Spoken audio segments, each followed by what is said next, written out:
What's happened? That riff like fell apart there at the end, so you probably saw me like cut it off at a more convenient part than when I went to total clam zone.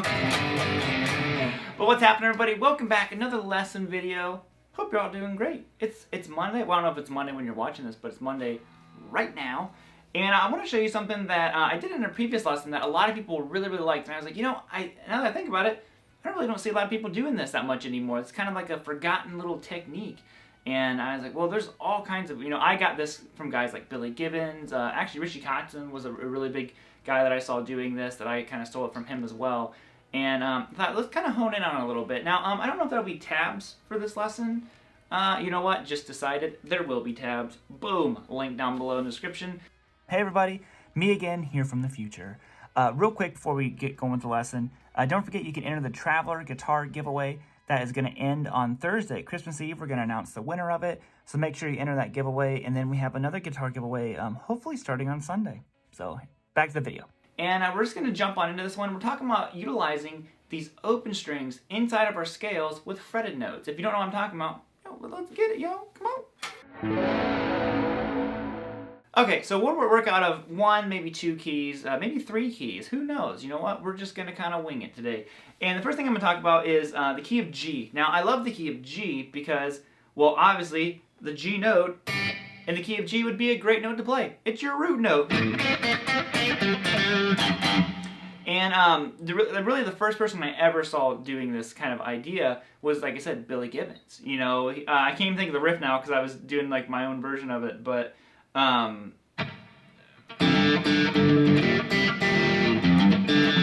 there you go. That's kind of it, and I'm not playing as good as Billy, of course. But whenever I learned that, I remember I was like,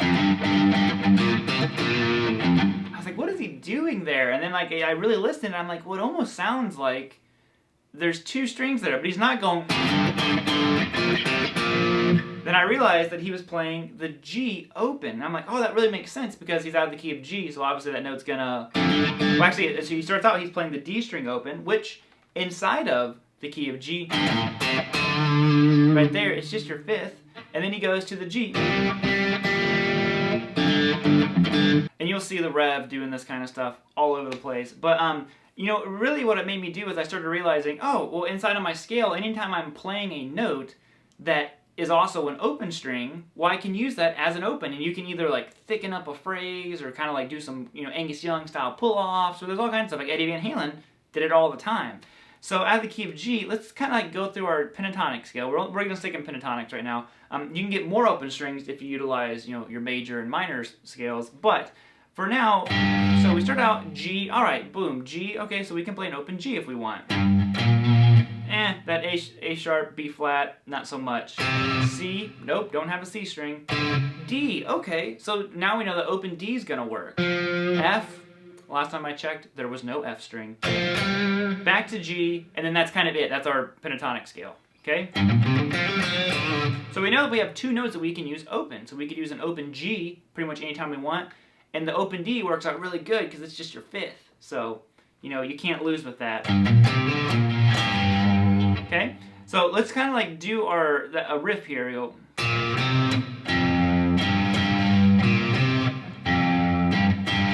Now, what I'm doing here is I'm going open, first fret on the A string to third fret. And I go first fret to third fret twice on the low string. Okay, so there's the riff. Now, part of the riff is, of course, that kind of like real slow, like swagger to it.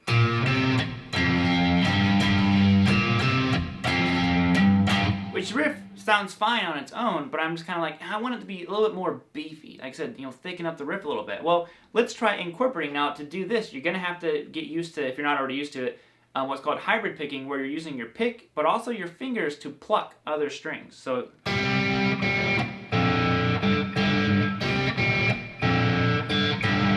already I'm like, oh, I like that more. It's got a little bit more of that like Texas kind of swing to it.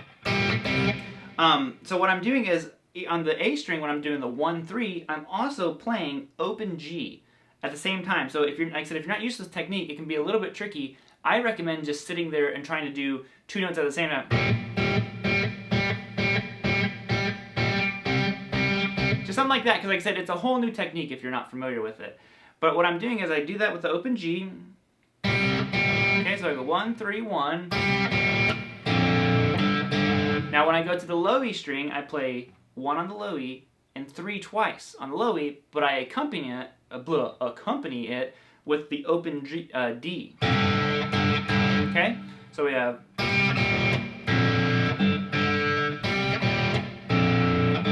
And to me, this is all about creating playing dynamics, because it's a whole different vibe to it. Listen to it without it.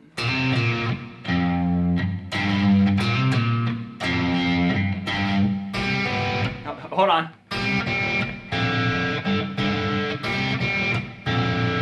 Then to me, it completely changes the whole vibe of the riff, and I'm like, oh, well, that's sweet, you know? Or you could do real simple things, like just sitting here playing,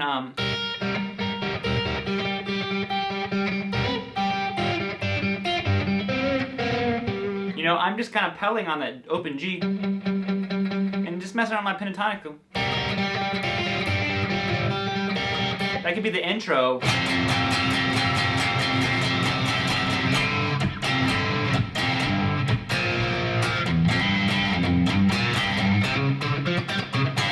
You know, whatever the riff would be.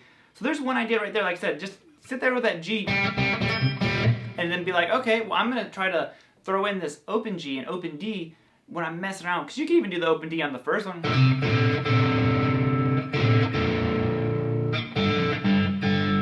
Again, whole different vibe to it. So let's move on to another key. Alright, so let's move to the key of B. Now, B is really nice, and this is really where I saw Eddie Van Halen doing it. Like I said, there's like the 3 players that I saw doing this. They all did it in little bits of a different way. You know, like I said, Eddie did it more in his lead playing than his rhythm playing. Like, he was doing stuff like that, and I was like, how does he use it? Because, you know, he utilizes open strings quite a bit. Like, look at the intro to Eruption and all that jazz. And even if I'm going to show you something here that's in his song. Oh, what's the song? Hang 'em High. You know, he goes to that A. So in the key of B, let's kind of go through and figure out how many open strings we could use inside of the scale. So we're starting out on a B note. All right, we got a B string. Okay, we up here C. Nah. E. Oh, okay. So E. F sharp. Yeah, still no F sharp string, unfortunately.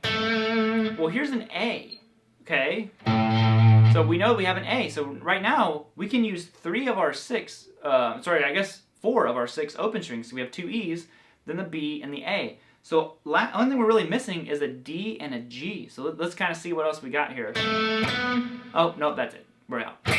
So, but that's a pretty vast palette of open strings. You could do something like that if you wanted to. Or maybe... I'll show you this real quick. This is like a little Brad Paisley thing that I stole. He does it like a lot out of G. He'll kind of walk down this pattern, but he does it everywhere. And, you know, basically the pattern is just this. So I'm going to go 10, pull off to 7 on the high string. Okay, and I go pull off to open. Okay, 10, 7, open, and I go to 10 on the B. And then back to 7 on the high string and pull off to open. So, okay. I'm gonna get to where you can cycle that. Now I'm actually just alternate picking it, but you could hybrid pick it. If you want to, do whatever's comfortable with that one. Kind of a cool sound to it. Well, like I said, we know that we could use an open B string, so we could move this lick up a string and just kind of follow the pentatonic scale. Okay? Now, this is going to get a little tricky because the G and the D we don't have, but the way that Brad Paisley does this kind of stuff is he doesn't really care what's in and out of key. As long as the majority of the notes are in key, he's just kind of cool with it, and he does it so fast you really don't hear the notes. So I could go... Like I said, you could kind of run that through the whole scale if you wanted to. But if you want to, just sit there... And it's got that, kind of like I said, kind of the Eddie Van Halen feel to it. Now, the other thing that we could do with this is, of course, kind of thicken up the tone like we did with the Billy Gibbons thing down there. So let's kind of go through our scale. But instead of doing like that,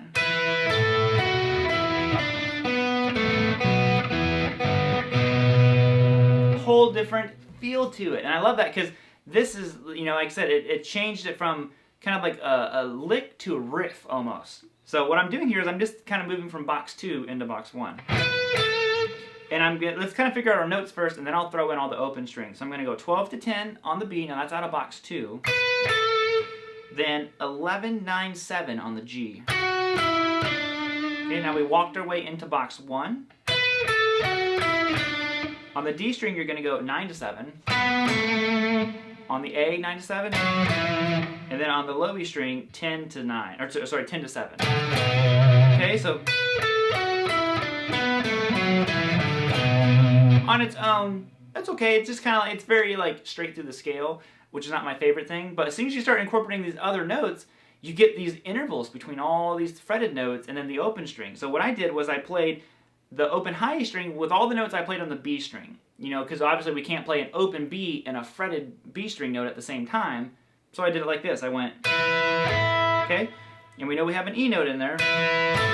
Okay, so 12 to 10, but I'm playing open high E string with it. And then I go to the G, and I'm going to go 11, 9, 7, and I incorporate the open B. Now from this point on, I switch to hybrid picking. So, and I'm going to play the open B with everything else. Okay?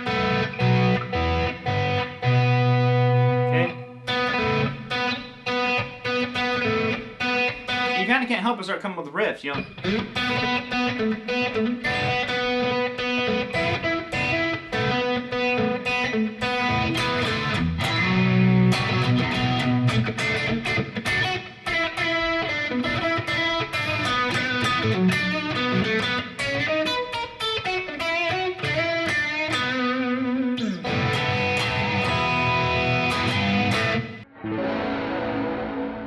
Now the final one I'm going to show you here is the one that gives you an endless amount of open strings, really, is the key of E. Because think about when you play your E minor pentatonic scale, just think of box 1, you know? Whoa, great Scott, it's got all the open strings in there. So what I saw Richie Kotzen do, and he was the first one who I really saw doing this. Like I said, Billy, when I learned his stuff, it was more of accompanying a single open string. Eddie did it much more in that lead way of using his open strings, not so much in his rhythm.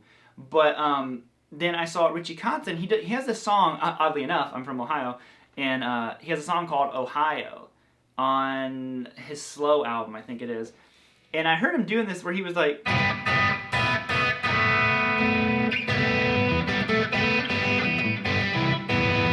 it was something along those lines. I can't remember exactly what it was, but it sounded so cool. And when I learned it, you know, years ago, because now I've forgotten it, but I realized he was using 2 open strings at the same time.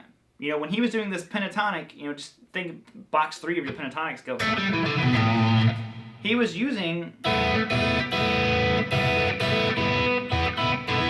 and versus thickening it up like the Billy Gibbons thing, it sounded more like a chord. You know, it sounded really wide like a chord. And I'm sure Billy has done similar stuff as well. I mean, like I said, you listen to Sharp Dressed Man. But that's kind of like using the double stops individually. Richie was using them together. And he was just kind of doing, I was like, oh, I'd never thought of using 2 open strings at the same time, because the key of E really opens that up for you. So, because you could do this.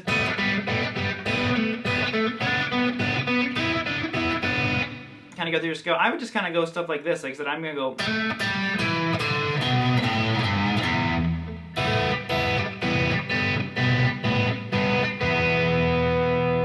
What I did was I started out using the open B and high E string. So I went 5, hammer on 7, and then back to 5. Then I walked the scale down, and I'm using the G and B open. Yeah.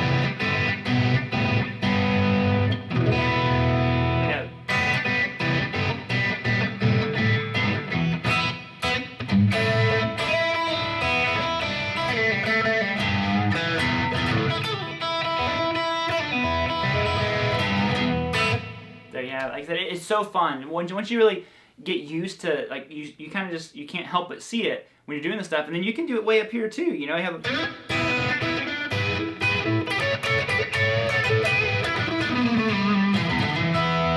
yeah, you just gotta use.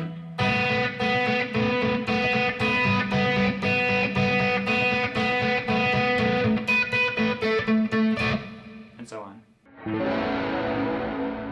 So there you guys have it. Hope you enjoyed the video. Like I said, it's just something that it hit me whenever I kind of threw that into the video. I was like, you know, you really don't see too many players doing that. Like, you know, more modern guys, kind of like Dave Grissom does it a bunch in his playing. Joe Bonamassa does, but it seems like in the 70s it was like a really popular thing to do, and it just kind of like, you know, you don't hear as much anymore. So yeah, I hope you have fun with that one. Like I said, I always like it. I like the clash of the notes. Anyways, I'm just gonna keep playing bad notes. So other than that, guys, I'll play some rhythm out of here and just have a good rest of your day. Rock it, rock it.